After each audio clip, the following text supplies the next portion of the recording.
Hello, welcome to today's video. This is going to be just kind of a collection of thoughts, so probably a great video to kind of paint to. Don't quite know how long this will be because just got a lot on my mind with 8th edition. This is kind of this fits into the learning curve. I haven't been able to record many games. I've only played 7 total, and unfortunately, the last one I didn't think to bring my camera. I completely forgot. It was a spontaneous opportunity to play. Now, I've noticed a couple things in 8th edition that were kind of, like the jury's still out as far as I'm concerned until the codexes drop for all the factions, because there's just a lot missing in each of my armies from as far as the feeling. The stats are all there, that's great, but there's just something missing. I can't quite put my finger on it. And there are certain aspects of the rules that I still don't particularly care for. But with that aside, there are some things I noticed, and the event or the thing that happened tonight, was the impromptu opportunity to play a game. It was actually the 3rd mission for the Konor campaign, and it was one of the situations where I created a list back on Monday, long before they released the mission. I didn't know what it was going to be. I didn't really care. I had an opportunity on Thursday night to play, but that was going to be it. I wasn't going to be able to play for the rest of the week, the mission week. And I didn't want to miss out because vehicles are the theme, and I have my Imperial Guard army. I wanted to play my tanks. So, looking at the fact that I would be able to play Thursday night, but I'd have to leave in the morning before I found out what the mission was, and with all my stuff, and go to the shop in the evening to play, I decided, you know what, I'm just going to bring the models I want. And it turned out that the models I wanted to play added up to the power levels limit for the game. Actually, it was a little bit less. So, it gave me an opportunity to think about what was happening in the game, and given the fact that up until today I was 2 for 6 in 8th edition, I wasn't feeling too confident, especially with the list I was bringing. You don't go in. I was thinking Battle of Kursk kind of concept. I wanted to do. It's been a long time since I played with my tanks. So, the events of tonight kind of showed me that I think 8th edition, with some of the rules, even though I may not agree with them, actually reflect a little more favorably when you look at applying concepts that Sun Tzu talked about, and maybe you've seen in my Academy videos. So I want to kind of walk through the general nature of the battle and kind of how it all played out. Now, again, I didn't know what the mission was, so it turned out that Imperial players had to be defenders, so I had to be the defender. That's just the way it worked. Now, this situation where the mission came at me, so I basically it was just like the general in the field. I had an army under me, and the mission came to me, and I had to make do with what I had. I didn't have any way of going back and modifying my list to make it better. Okay. Now, there are a lot of things that I was at risk for as a result, but I had to make do with what I had. Now, my opponent made his list, right there. I didn't show him what I had, so he didn't know going in. He wasn't able to list Taylor, but he knew he was going to be the attacker, so he could use his collection. Now, to be fair, his collection kind of limited him in some ways, but he did have a reasonable showing. He was playing Tau. He had 2 hammerheads. One of them was long strike, both with the railguns. He had a storm surge. He had a ghost kill with the 2 shield drones. He had a commander. He had 3 marker light drone squads with 4 each. He had 2 10-man strike teams, a Pathfinder team of 10, I believe it was, 2 stealth suit teams of 3 each, an ethereal, and I don't know if I missed anything. Oh, 2 broadsides. All right, now that was the force that he had to bring as the attacker. Now, I'm going to kind of walk through the events in terms of what Sun Tzu has talked about and what some of the other Academy videos I've had talked about. A couple concepts. First of all, fields of fire. Now, this particular scenario, the mission's pretty clear. You had to keep a minimal amount of terrain on the table. So we had basically one partially obstructed, LOS obstructing hillock, maybe about a foot long or so, a couple inches high total, so that you get some cover, but very little cover. The mission narrative behind it was, essentially devastated crop fields. So there's plenty of line of sight, a lot of shooting. It was supposed to be a big vehicle battle. Now, in this battle, it really did boil down to who made the most mistakes, and I was, having the losing record I have so far in 8th, I was bound and determined not to, and I played it I let the competitive side of me came out a little bit, strongly here. Not in my list building, because again I didn't know what the mission was, but in the way I approached the game. First thing is, I knew I was the defender, so I knew the deployment scenario. I've measured things out. I knew the opponent was going to be moving forward, so I measured the ranges, and I figured how far up the field I needed to keep my tanks, or how far back, to get range, so that they would be the furthest away from the opponent, while from turn 1, I would be going second, turn 1 being able to lay down fire on them. Now, I had a couple 24-inch range weapons in there that were like a demolisher cannon. I'll go over my list in a second. So I had to have it a little bit further forward. I had some multi-meltas, so this had to be a little bit further forward. But I didn't want them so far forward that I'd get into close combat. I'd get enemy weapon systems too close too soon. Now, being that we were playing the length of the table, short table edges basically, that played to my favor. My deployment zone was literally half the table. But I had two, I'll start with the smaller stuff. 3 Lehman Russ Conqueror tanks. Those were right up against the back table edge in the center. 48-inch range guns, so I knew by basically the end of his advance phase, I was probably going to be, because he was moving in, he's at 18 inches from my deployment zone, so he was just a 6-inch move would get him within range of those guns. So I knew I didn't need to be any further forward than the edge of the table, which meant he had a long way to go to get to my tanks. Then I had 3 tank destroyers, Lehman Russ tank destroyers, which had a 16-inch range. I put those off to the right, my right flank, which basically covered the entire table, because again he was going to be moving forward, and I had the range on him. To my left, I had 2 Lehman Russ Annihilators, slightly forward, because I wanted them within 6 inches, or at least one of them, the one with multi-meltas, within 6 inches of my tank commander, who had a Vanquisher cannon and multi-melta sponsons. All 3 of those Lehman Russes had a hull las cannon. And then my Malcador Annihilator, which is front and center, 18 inches or so up, so that after a good advance distance, the Demolisher cannon would be possibly within range. Now, if he didn't roll real well with the advance, the Demolisher cannon would come into play on the second turn. But I didn't want to have that too far back where it was going to be delayed in getting that. Okay. Now, all my weapons systems are heavy, so I had to be sure not to move. Otherwise, I'd be -1 ballistic skill, with the exception of the turrets on the Lehman Russes and Demolisher cannon on the Malcador. That's pretty limiting when you got a bunch of hull las cannons. So I did not move. I set in a position where I did not have to move my units at all. Now the opponent set up. The first mistake he made is he put his entire line, everything spread out on his deployment line, right at the very edge. He put Long Strike and other Hammerhead on opposite sides of his deployment zone, and didn't push them all the way back into his corners. So they were within my gun range on turn 1, even without the move. Because, with the move, he'd be within range. If he moved him forward.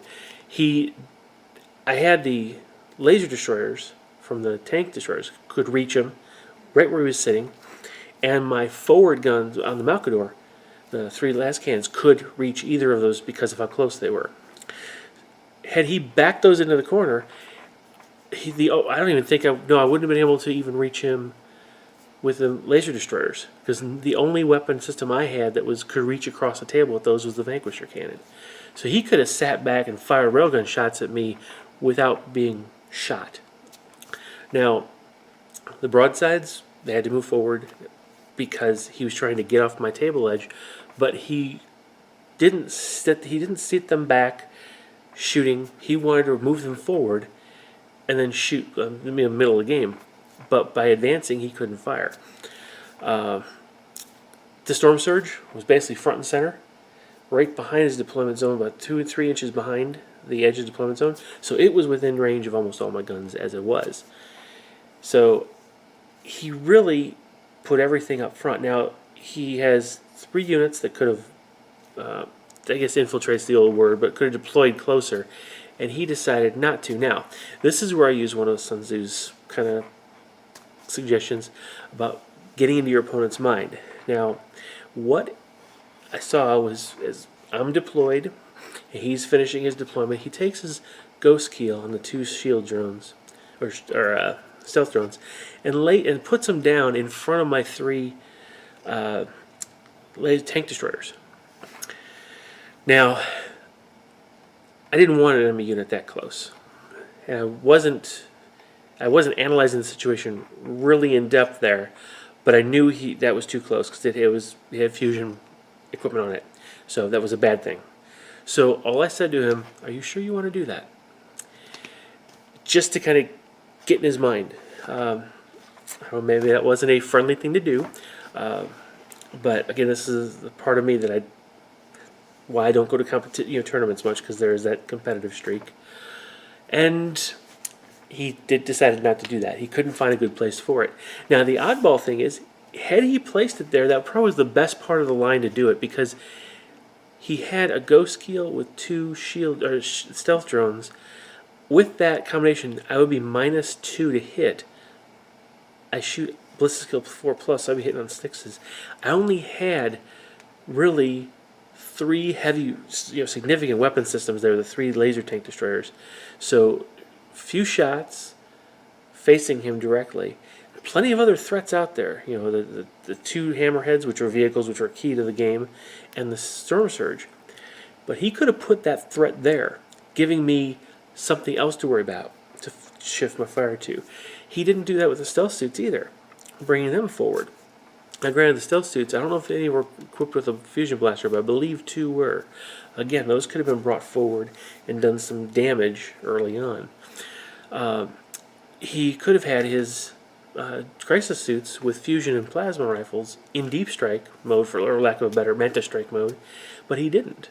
He started them on the deployment line and advanced them forward.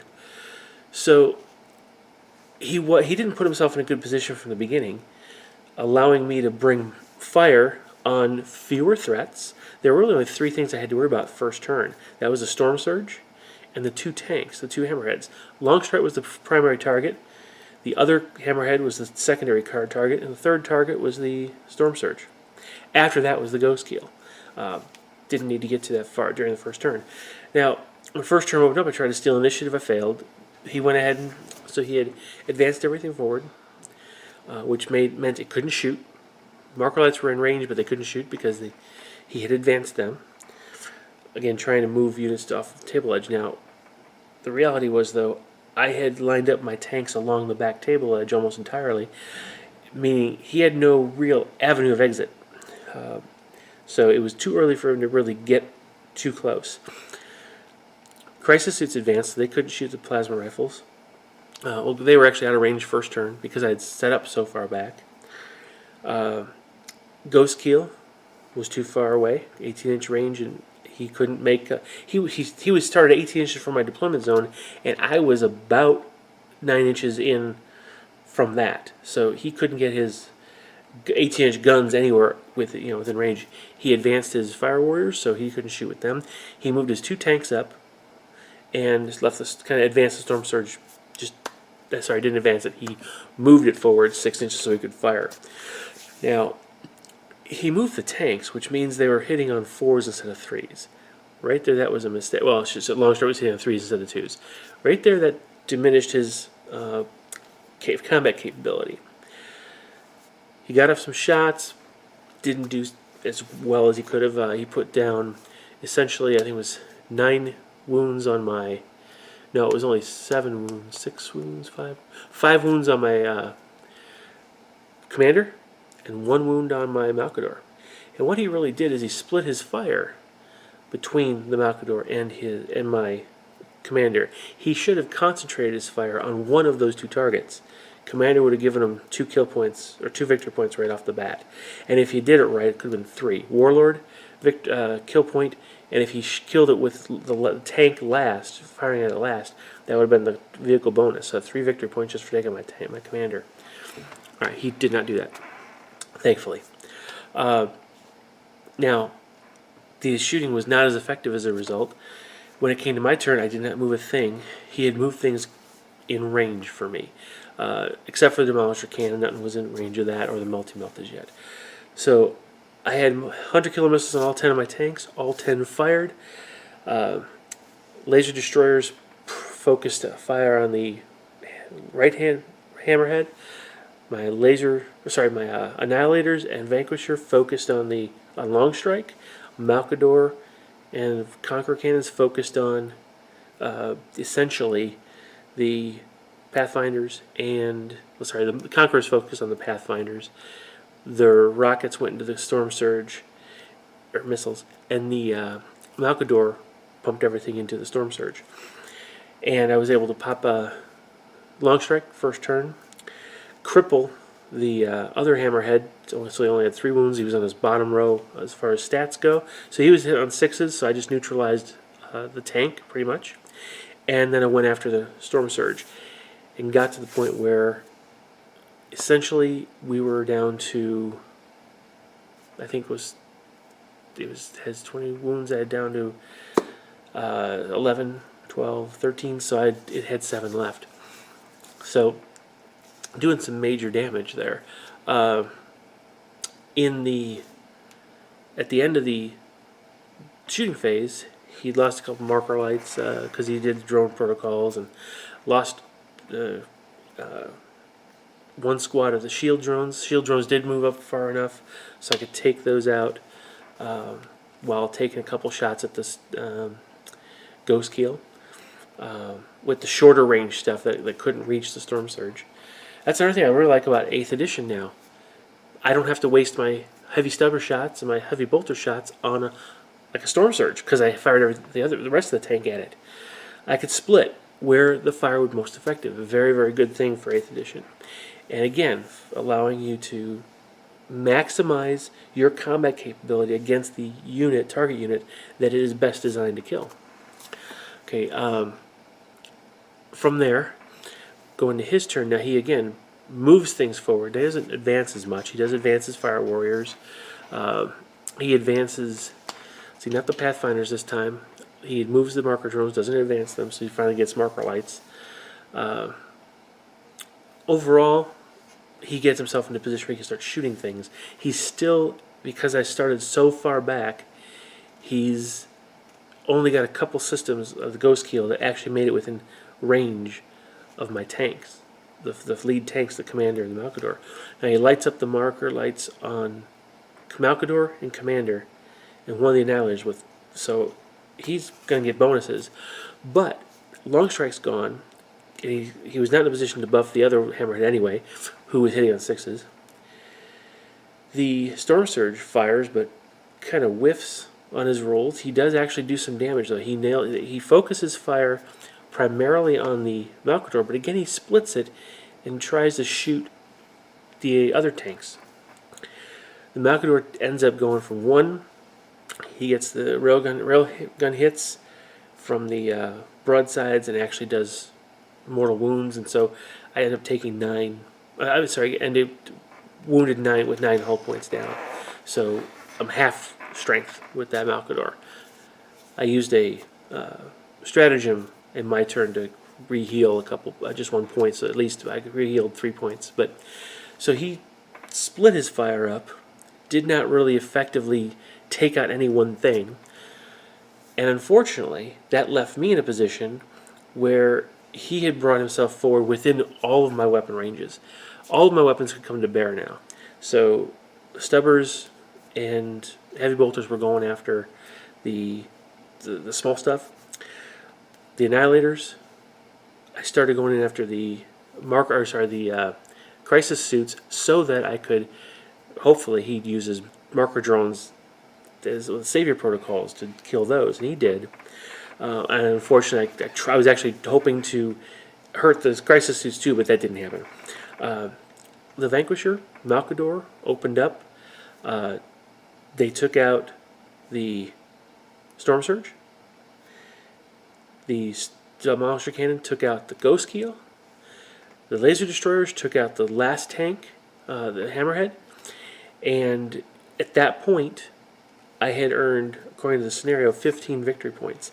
Left him with 14 units on the table, and I had all of my tanks, 10 tanks still left. So he had very little chance of winning, because he can only get a victory point for each unit that he killed. Would get 2 for each I killed, simply because you get a bonus victory point for killing with a vehicle, and I happen to only have vehicles. His vehicles were all destroyed.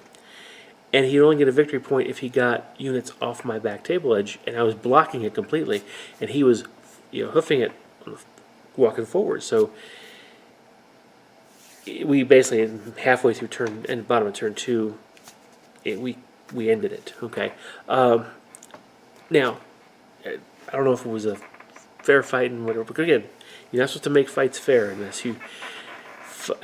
Things I did right, and which were really nice for 8th edition, are I focused fire on targets that were within range in a priority order. I went after Long Strike first with the things that were most likely to kill it, las cannons and a Vanquisher cannon. I ended up firing 2, 3, 4, 6, 7 las cannons at it, at least, and 1 Vanquisher cannon. Yeah. I don't know if I actually had to fire any las cannons from the Malkador. I know I fired them at the Storm Surge. A bunch of missiles went at all 3 of those targets. Basically, if the tank was firing at it, I immediately fired its Hunter Killer missile first, and was getting pretty good rolls with that. D6 damage with a Hunter Killer missile is pretty good. So by focusing your combat capability again on key targets, especially ones that can put out a lot of damage, you weaken the opponent's force, and that's right where what you need to do with as well what Sun Tzu talks about. Dislocation, trying to move, get the units to maneuver, focusing on the mission objective that he has to get units off the back end of my side, kind of mentally forced him almost to move his stuff forward instead of taking advantage of his great ballistic skill, sitting on the back table edge, just out of range of my guns, just throwing fire down range. That would have probably been a lot better on his part. So now, as I look back at just 8th edition rule sets, and I'm starting to come around to the point where I'm seeing the possibilities of how the game could still be good. It still, like I said, has lost a lot of its flavors because I think the codexes are really where it's going to come out. It's just a little too generic. A lot of the armies seem to play the same. Haven't been able to do well with the orcs. Could be just the models I've got. One thing I notice is it seems that my collection doesn't match the meta right now very well. Now, I've got a bunch of flyers, and that's kind of good, except flyers now, none of them have the ability to shoot heavy weapons without a penalty, so they have to move, so they're firing 1 less ballistic skill. So my Tau are basically firing with orc ballistic skill with the flyers, with a couple exceptions, but not noteworthy ones. So I'm a little concerned about the vehicles and heavy weapons, sorry, air flyers and heavy weapons, it doesn't seem to make sense. The airframes are designed to handle heavy weapons and be a good firing platform for them, so I don't know why. Now, I love the idea of the varied detachments. Very, very, very good. It allows you, the different detachment types allow you to field an army with a lot of different flavors. And with whatever kind of model collection you happen to have, and still gain for the command points. What I really like about it is that there are elements in the fluff of most armies, in the various battles and histories. You'll see examples of each of these detachments in the fluff. So you can make a fluffy army with any of these, and it's really kind of nice. I really do like the multiple detachments. Get rid of the formations. I'm glad they're gone. Make your own by using these different detachments. Very, very, very nice. So that's a good thing. I'm learning how to kind of leverage those command points, and model collections aren't really big enough to handle do the brigade one yet. I think I can do a Tau brigade. I don't know. I know I can do a Tau brigade, but I don't know that I can do a brigade of everything else because I don't think I have enough fast attack, or I'm missing troops, maybe I'm missing fast attack, stuff like that. Matter of fact, no Imperial Guard I can't. So detachments are a good thing. Looking at the way the rules force you, in a good way, to think about how you're going to use each unit. Again, do you move your tank and take the -1 penalty for shooting several of its weapons, or do you leave it stationary and shoot there? There's a decision you have to make. I think that's actually a good thing to put on the player. Just, a thought. When you look at now, one thing, cover. I don't think cover bonuses are strong enough. Just a general +1 to your save for cover isn't. I don't think that's good enough. Especially considering that they're rolling it into part of your armor, being an addition to your armor save, which makes a lot of sense. I really like that aspect. But being obscured by forest and being obscured by brick, ruins, concrete, plasteel, should have two different cover values, especially since the AP matters here. So I think like ruins should be +2, whereas forest and what have you will be +1. But of course, what's really nice with these rule sets is you get to change the rules. Not all of them, but you can define terrain to have a different cover save. They just give you the base core rules, and boom, there's it is, 12 pages or whatever. There's how you play. Make your scenario special rules. Go for it. They encourage that, which is fantastic. That redresses a lot of things. Like, I don't like having the vehicles leave the table when they're destroyed, because whenever you look at the real battlefield, a tank that's destroyed, knocked out, that doesn't explode is a Hulk that is there providing cover, line of sight obstruction, all that great goodness. It could even be a roadblock. When you ambush a tank column on a road, especially if it's a raised embankment with soft ground on either side, or a forest on either side, you pop the front tank, you pop the back tank, the rest of the tanks are stuck, and they're easier to pick off, less room to maneuver.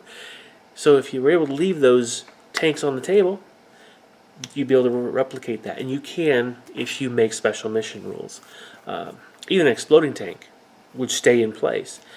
The turret might blow off somewhere, but that's what the whole mortal wounds within a certain distance is. You can always make that burning tank dangerous terrain. So you get within a certain range, you roll a certain number and take a mortal wound, that kind of thing. So you can always write these nice terrain effects with wrecks and what have you. So I do kind of like that. Looking at the Imperial Armor, it's really interesting because they didn't publish everything. When I looked at my orcs, I lost my a custom fortress, battle fortress. I lost my gun wagon. I lost, actually, what else? I lost the main codex. I lost my warp head. I have my weird boy of 1 mastery level, but not, or 1 psychic power, instead of my warp head of 2. What else? There's a couple other things I lost. I forget off the top of my head. But anyway, but they said they're going to come out with all those missing units in the codex. Sorry, not necessarily the Orc Codex, but maybe like the Imperial Armor Codex. So looks like they're going to put some special things in there. I lost basically almost all my Kroot from Imperial Armor. No more do I have Kroot Narlock Riders. Kroot, those huge Narlocks. So, or greater Narlocks. I lost all those. And I do have Narlock Riders, models for that. So, I'm looking forward to the codexes. That's really key for this next edition, the 8th edition, you know. Get those codexes out, because man, that's when the flavor comes back, I think. I'm not going to buy any models at this point until codexes drop. So right now the rumors Tau comes out in October, so I know I'll start working with Tau after that. I don't think I have much to buy for Tau anyway, but we'll see what happens. Depends on what they do. Depends on what they change. Now, the way you're going to use the units is likely going to change, because they're not going to change rules. I like the little changes they've made in response to the community feedback, little minor tweaks here and there, but they're not going to overhaul an army in a codex. They might adjust points, but I'm looking forward to stratagems and maybe adding a couple different abilities. Maybe even for the Tau, some sept variances, you know, different things different septs could do. Same with the Orc clans. That will allow you to use your units differently than before. That's kind of what we're hoping for. Because, you know, right now the Orcs I'm having trouble with, because I don't have enough boys, don't have enough to really fit. I got 30 boys, that's it. So I don't have a lot of. I have more transports than I need for those boys. I lost my 4-up armor, you know, Ardboy armor on those. That was the other thing I lost, I remembered. So, flak truck was gone. Stuff like just little things like that. All the Orc flyers from Imperial Armor are gone. So, the lightning completely redone in Imperial Armor, and it really does not match the models I have anymore. So I don't know what I'm gonna do about those. I probably vented on that one already somewhere. But when those codexes drop, things should get really interesting, and then I'll start thinking about different models I'll get. But this gives me a chance to catch up on all the other models I'm trying to finish. So some of those will start coming out in videos shortly as I finish them. Let's see, what else did I want to bring up? So list building is going to be a little bit interesting, because you have to get used to it, because infantry, you know, there's very little of the standard infantry weapons have AP now. So your infantry weapons are not going to be taking out enemy infantry very much at all, like they had been. Bolters aren't taking my guard out anymore. I get my armor save plus cover. I could have a 4-up armor save without going to the veterans. Well, veterans don't have 4-up armor right now anyway, but they're much more durable. So I need higher AP, many-shot weapons to deal with standard infantry or armored infantry, but those same weapons would be often turned on tanks, because those usually come with a higher strength. Larger shots, higher strength. But now I've got a choice to make. Do I go with a lot of guns and hope they just fail their armor saves, or do I start going with smaller number of guns with higher strength with the AP to whittle that down? Obviously you can't go to all like Melta and Las Cannon, because then you have way too few shots to take on infantry, even though each one's dead, you know.